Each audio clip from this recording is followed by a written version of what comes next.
How often have we heard the phrase, it is nice to be nice? It takes on a greater meaning when addressing the issue of suicide and could even save a life. One of the things that can help any suicidal person is looking at somebody and say, maybe I can talk to that person. And if we just be nice, we give compliments rather than do a lot of criticisms and we cut down and so on, or cut down each other. All of that opens like an approach where people can just come to you, seeing that you're approachable, to just say, "Can I talk to you?" And I'm talking about real life experiences. I had a friend some time ago. Somebody just passed him on the road and said, "Sir, I want to talk to you. I know you work at such and such a place. I want to talk to you." The gentleman never gave him the time of day. 2 days later, he was dead. He committed suicide. He just wanted somebody to talk with.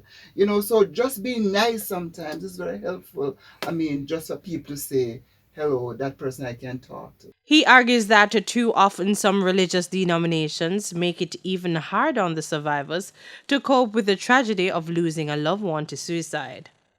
And whether or not we believe it, many of us who are Christians, we tend to be very judgmental.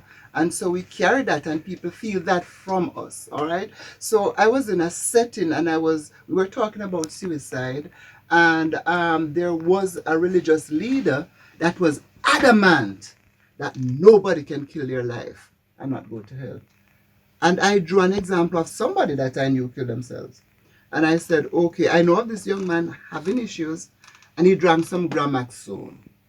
He did not die immediately. And he regretted that he drank the Gramaxone. But the thing was already cutting up his organs. He regretted it.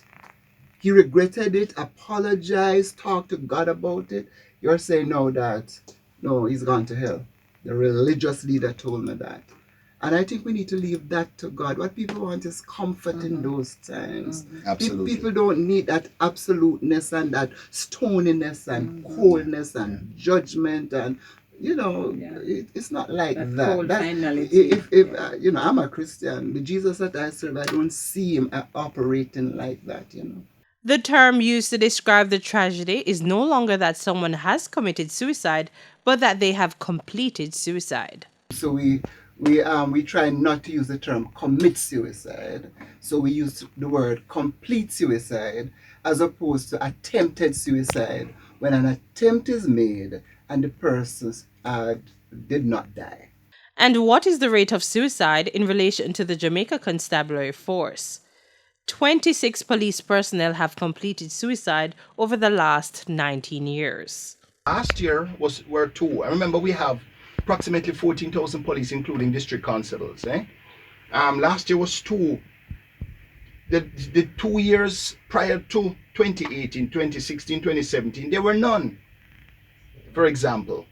And while we look at this figure, and 26 sounds a lot, within the context of law enforcement across the world, we are doing fairly well, knowing what our officers have to face on a day-to-day basis.